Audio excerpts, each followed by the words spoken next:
Liberty. Liberty Mutual is all she talks about since we saved hundreds by bundling our home and auto insurance. Liberty. It's pronounced Bibbity. Liberty. Liberty. Liberty. Nice try, kid.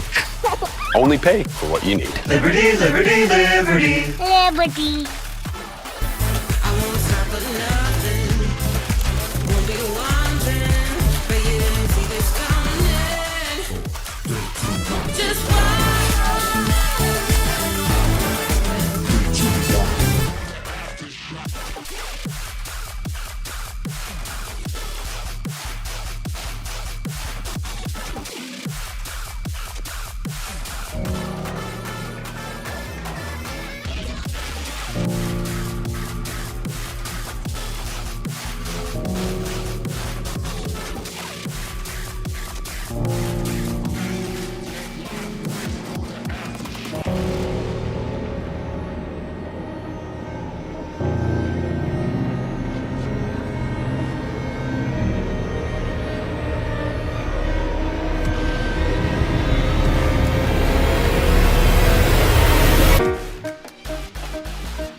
Alright,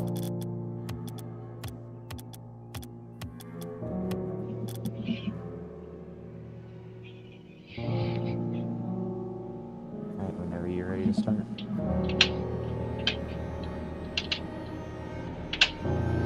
Dang it.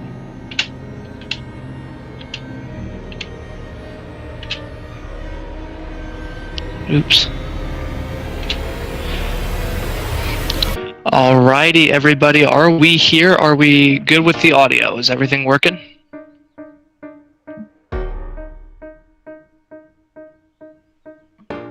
We should have me talking right now. I've got like a 15-second delay. Yep, you're good. Alrighty, everybody. Welcome to the 2025 Easter Bowl rankings reveal. We finally got the Swiss done last night, and now we are here. It is time to determine ranks 1 through 8. We've got a couple of us here with some live reactions. Me, Zach, and Jack are here. Zach is the only one here who knows the rankings right now. So me and Jack are sitting here with our live reactions to these rankings. Everybody else will catch it on their own. Jack, how you feeling right now, man? I'd say I'm feeling pretty nice. I mean, I could possibly see a lot of people getting some ranks, but there have been some upsets in the Swiss that I did not expect. I agree. I'm very excited for this, honestly. I know seats 2 through 7 are going to be, it could be really be anybody. We obviously know the 1 in the 8 seed, so if we see that, we're going to quickly go by that because we already know. But everything else is randomized for right now. So without further ado, I say we get this rankings reveal started. Here we go.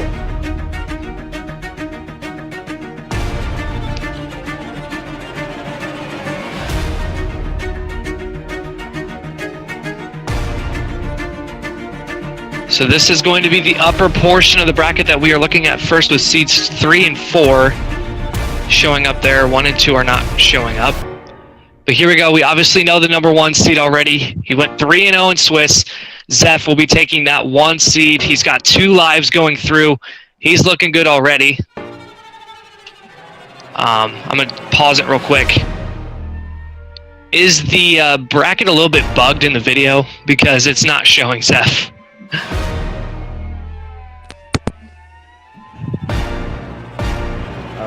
It might have cut the...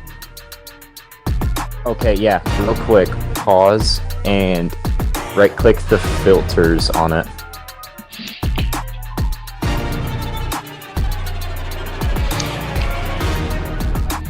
What do I click?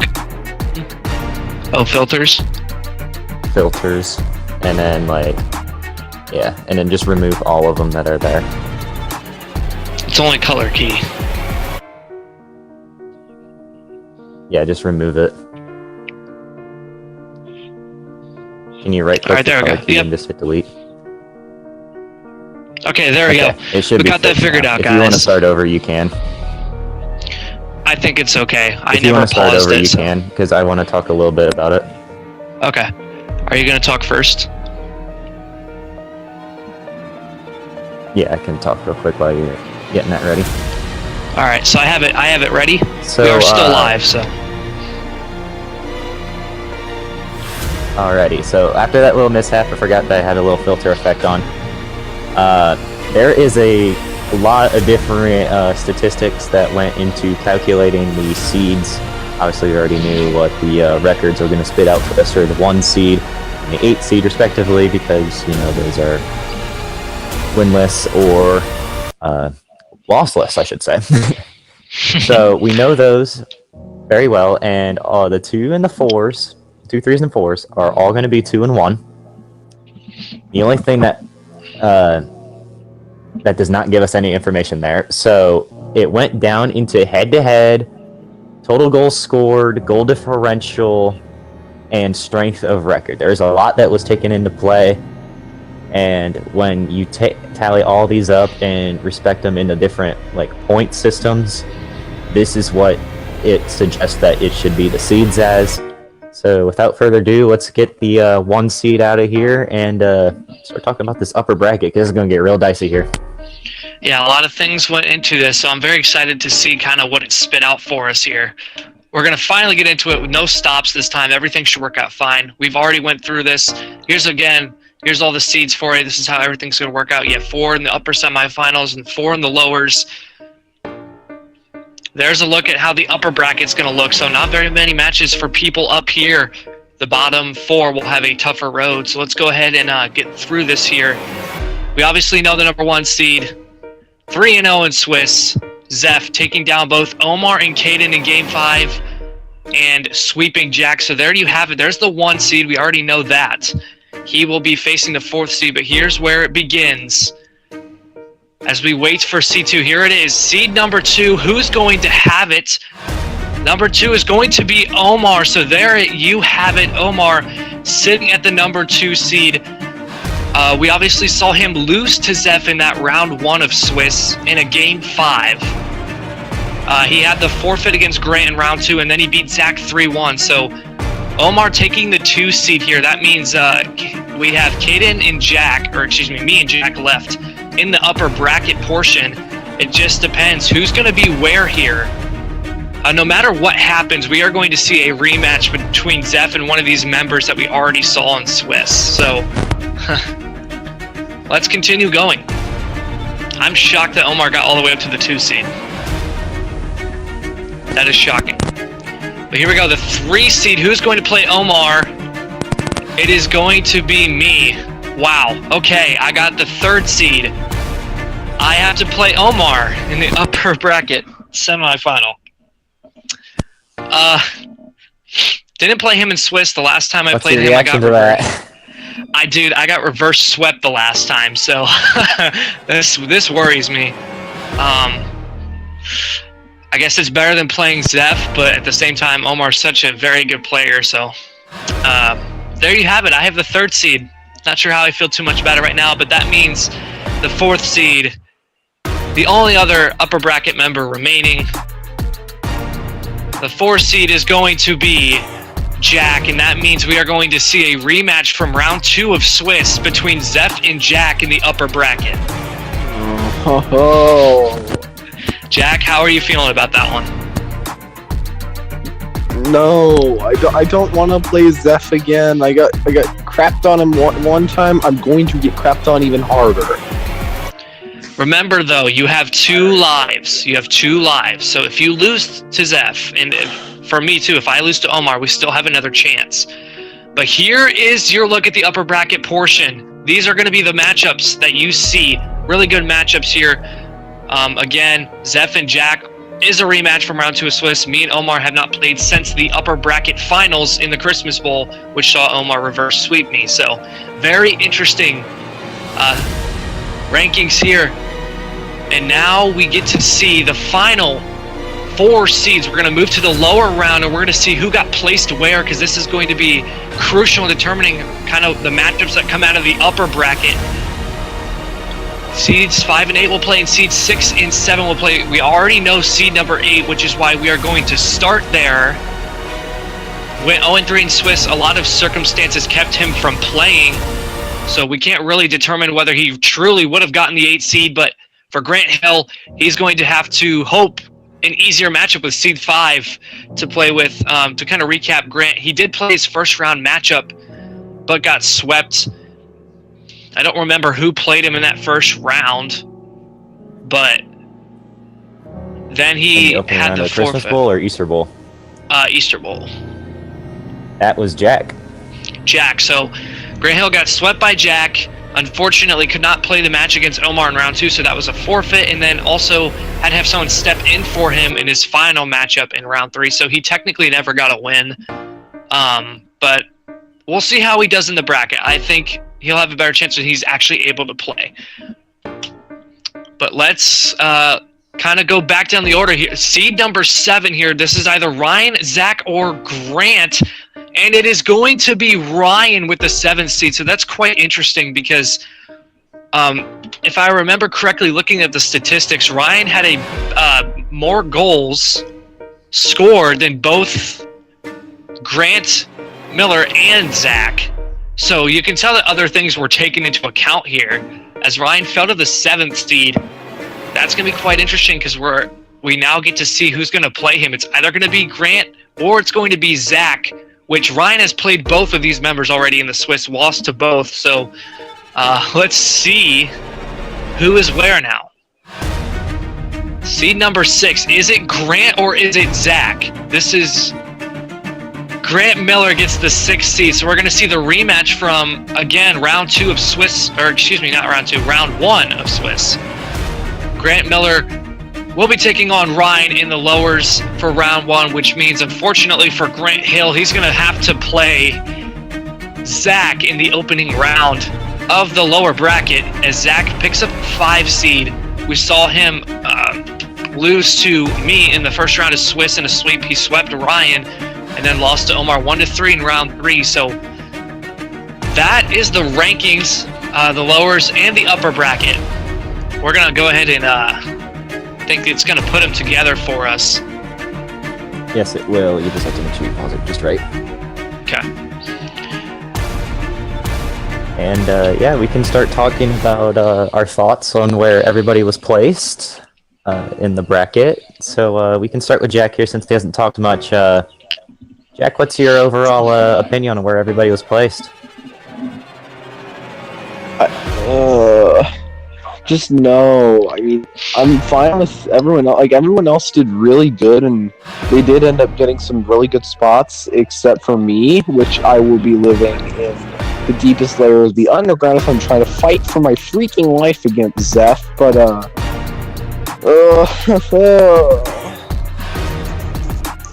However, it does look rather favorable for you, because even if you do drop that game to Zeph, you're not out. You'll go down to the lower quarterfinals to where you will play the winner of either your brother or my brother. So you still have a favorable matchup there. There's still a pretty solid chance that you can make top 4 and potentially top 3 depending on who falls out of the upper final. yeah, I'm just really looking forward to if I get up to like the top 3, because I really want to face some tougher opponents. I feel like during these competitions, I haven't really gotten too much competition, and I'm looking for a real challenge, not Zeph. However, I can't really say that I have any willing to take a challenge on from anybody, because yeah, I am 0-7 against players in the upper bracket right now, and even if I get past Grant here in the lower wild card, I will be facing one of them, no matter what. It's going to be Omar Caden, and losing to both of them in Swiss is not healthy for that, but my chance to make top 4 is very grim, because the way that works, you need to beat one of the top 4 to make it.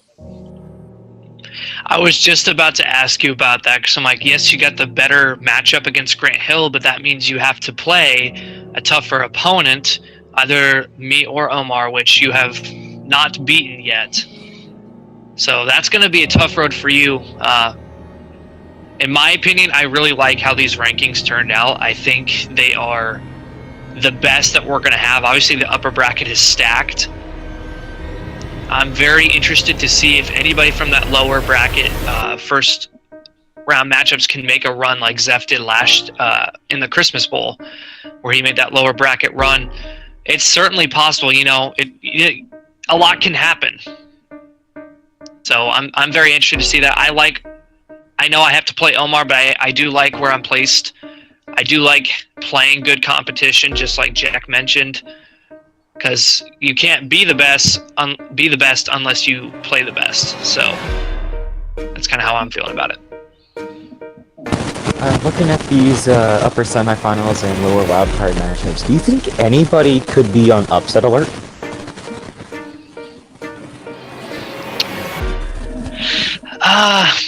Just looking at it as of right now, I don't see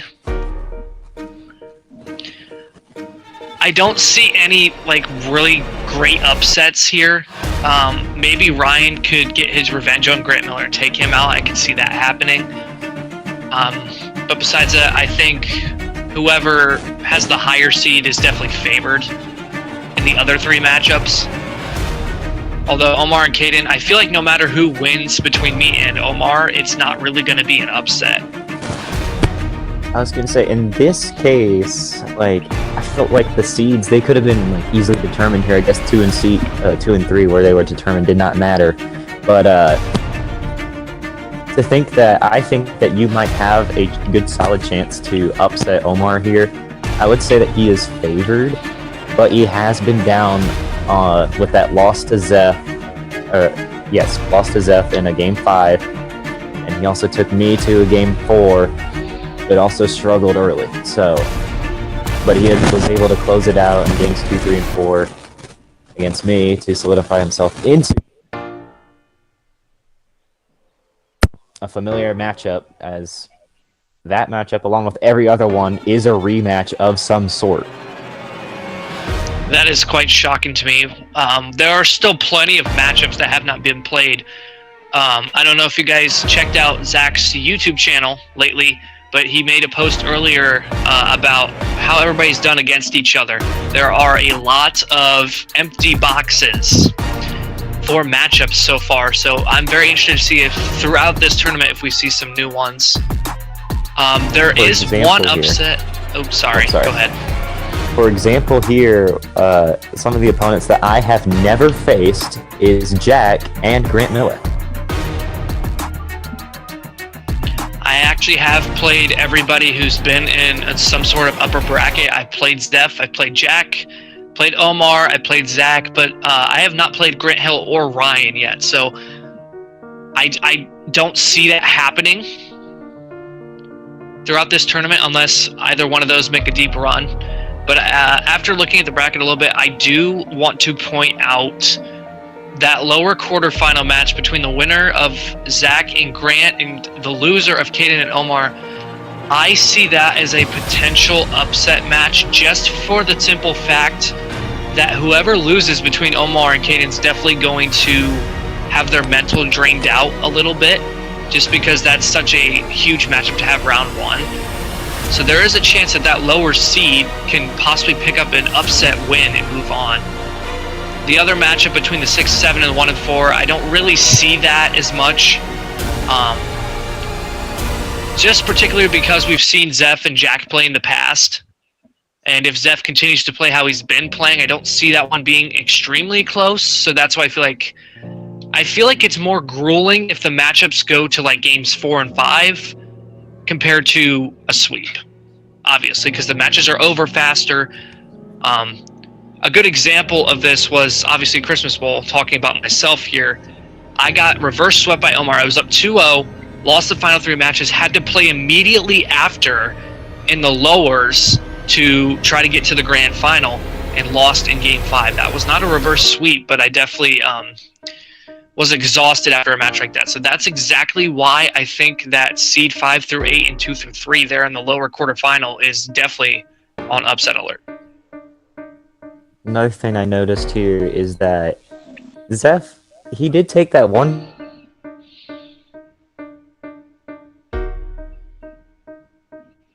Seems like we may have lost Zach for a minute here.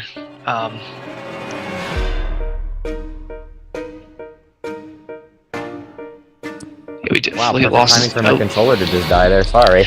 There we go. He's back. What I was going to get at. Alright, I'm back. My controller deck. Zach is dealing with some controller and audio issues at the moment. So I'm going to flip it over to Jack for the time being.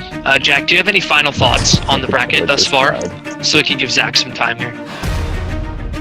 Maybe something you haven't said. Are, I think it's a very well thought out and constructed bracket. Everyone, mostly, has a very fair matchup, and I think everyone will have a fair chance at winning the grand champion, including some people in the lower bracket, which I'm sure some people definitely will have a chance. Is there one specific person that you could point out from starting in the lower bracket that could make that run like Zeph did? Ryan definitely has the potential with how good he is with the ball control. So I think if he can learn how to maybe flick the ball like really well, I'm sure he could definitely trip up a couple people and definitely make it very far in the lowers. Sounds pretty good to me, Jack. Was that enough time to stall for you, Zach? Am I back now? I think you are. Can y'all hear me? Yep. Okay. That was the worst timing for my controller to die. But, anyway, I was just gonna say for Zeph now, he did have some, like, close calls, and he didn't finish with the best goal differential. Probably still got that 1 seed, but I still see, like, a full-on easy... I wouldn't say easy, but, like, the opportunity is there to make grand finals once again, but this time be on the other end of the spectrum to where he doesn't have to force a bracket reset. Mm-hmm. But I know that the winner of Omar and Caden, that is if Jack fails to beat Zeph, the winner of Omar and Caden will give him a run. They've taken him to Game 5, both of them. Omar actually took him to 6, technically, in the grand final in the Christmas Bowl. And then Zeph got it back in day 1. So the series between them is 1-1. It's the only neutral series between any two players. Wow. I want to mention that. And then Zeph does have the 2-1 advantage over Caden. So that is one of the only series that Caden is actually trailing in. So I know the upper bracket, Zeph has definitely made himself like a fierce contender, and I definitely see that going far. And then in addition, I'm glad Jack mentioned this when my controller died. I was going to say, going back to Grant M and Ryan did start off hot and eventually was cooled off by Grant, and then Grant took the series. However, Jack, you mentioned this perfectly for me, which I thank you for. Ryan is pretty good on offense. If you look at the goal differential on my post, we had Ryan finish with a +7 goal differential, and Grant finished with a -12. So, meaning that Ryan had a lot more offense, and his games were a little bit more close. He did have the 2 overtimes against me. I can't recall if he had an overtime against Grant or not. But he definitely knows how to play the close games into his favor, especially when it came to playing both Grants in this Swiss. So I think that Ryan does have a good chance to make a good run. Yeah, there's a couple things I want to mention too. When it comes to the grand finals, I don't know if we've talked about this a lot, but if you make it through, the importance of making it through the upper bracket is you only have to win 1 series to win the grand final. If you make it to the grand finals through the lower bracket, for 1, congratulations. For 2, here's the sad part. Even if you win the first series, you don't win the grand final. You have to bring it back. We're going to do a bracket reset. You've got to win 2 series in order to win the grand finals. That's why it is so important that you make it through the upper bracket. You want to start there and you want to get through it. Another thing I want to mention, I saw in your post as well that me and Omar had the same amount of goal differential. What exactly gave Omar the advantage of the 2 to 3 seed? I'm just wondering. It wouldn't have mattered anyway, but...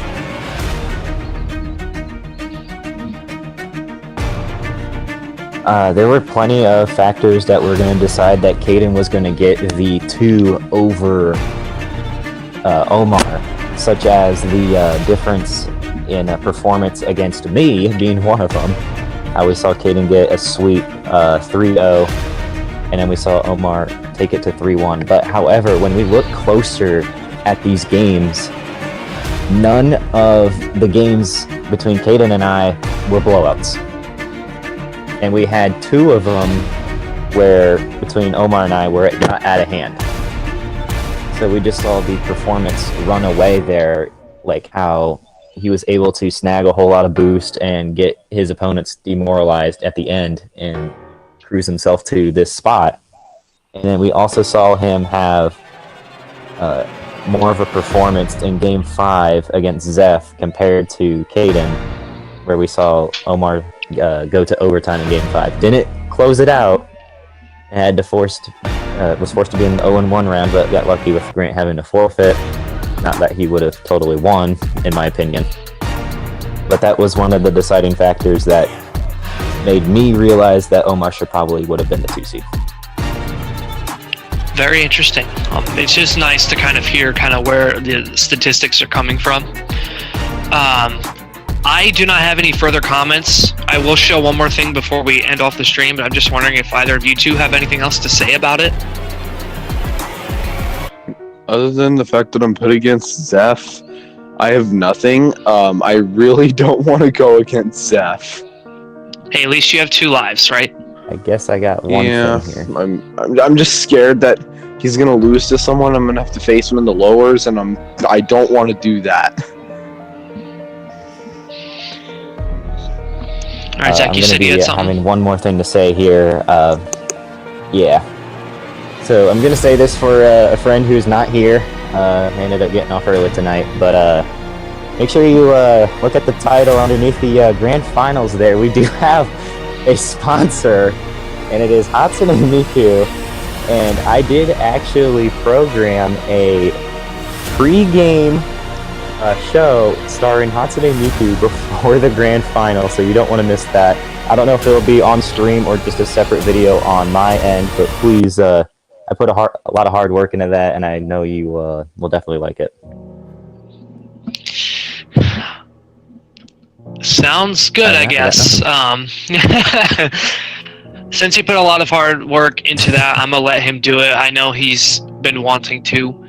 But the final thing I just want to show you before we kind of end off tonight is just what points are up for grabs. So as you can see, here's a look at the points outlook for the 2025 Easter Bowl. It's definitely a lot more than the Christmas Bowl was. The top 4 already with a 4-point gain from 4th place in the Christmas Bowl to 4th place in the Easter Bowl. So a lot of points up for grabs. Again, disclaimer, these points mean absolutely nothing. It's just to be able to tell how everybody's been doing so far. So once the Easter Bowl we get through it, we will update the 1st through 8th to show who is where, and then once the Easter Bowl concludes, we will turn this kind of into a total points before we enter our next bowl, which I'm not going to announce yet, but we do have another bowl planned in the coming months. But that's the last thing I wanted to say for now. If you guys have any final words to say before I kind of talk about the dates for the bracket? No.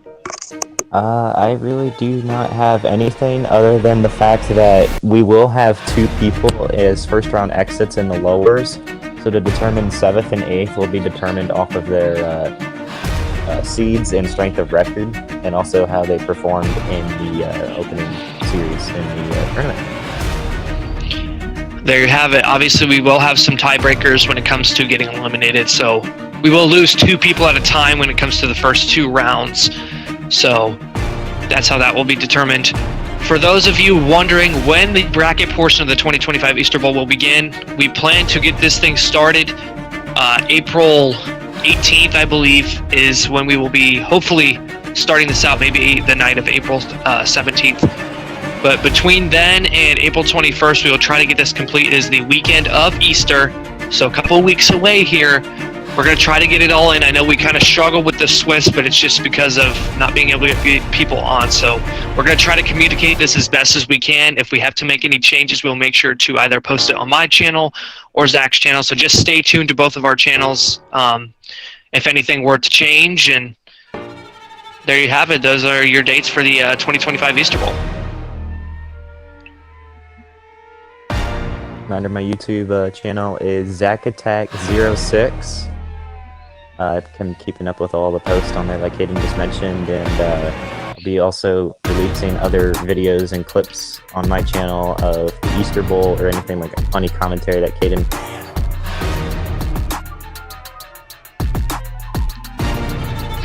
Sounds like we may have lost Zach again. Oh, there we go. Maybe? Highlights will be released after the grand final of Easter Bowl, and highlight videos are only going to be like series that were not sweeps, just for my sake. It's a lot less pressure on him. So yeah, just make sure to stay tuned to both of our channels. I will try to make posts if necessary, but most of them will be on his channel. One more thing I want to mention before we kind of end it off tonight is we will most likely have 3 commentators for the bracket portion of the Easter Bowl. It will be me, the other Caden, and Zach once again. So we will have the funny guy back on commentary when it comes to the bracket. So you guys will have a lot to look forward to with that. I'm excited. We're all excited to put this together, and we're glad we were able to have a stream where we were able to reveal the rankings live to everybody. So we're glad to be here, and we're very excited to do this Easter Bowl in a couple weeks. Oh yeah, and one more thing. I did. We will have a new scoreboard overlay for the tournament. We won't be resorting to the regular Canva green screen templates that I would always make. We might have like a small portion of that be represented at the bottom, just to kind of like fill out that bottom part with space. But we will have it fully automated. It's going to be customized. You won't have to be looking at the small blurry text at the top of the screen for scores anymore. It's going to be very nice. And yeah, it's going to be really, really exciting to see. I worked really hard with Caden here. I appreciate him for letting me have access to his computer and everything. And really happy people are tuning into this stuff. And yeah, thank you all. Yes, we are both very excited to show you the new graphics we will have for the stream. So we've been working hard trying to make sure we get the best output out there for you guys.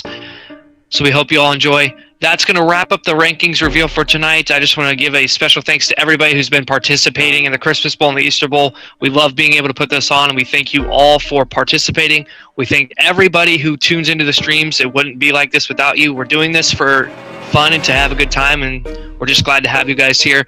Say a special thank you to Zach for putting all these graphics and stuff together. I just help with it. He's the man behind all of it. So a special thanks to him. Special thanks to Jack as well for being here tonight to give his thoughts on the bracket as well. And that's going to do it for us tonight. Thank you all for watching the rankings reveal. We will see you in a couple weeks for the 2025 Easter Bowl. This is your boys signing out for the night.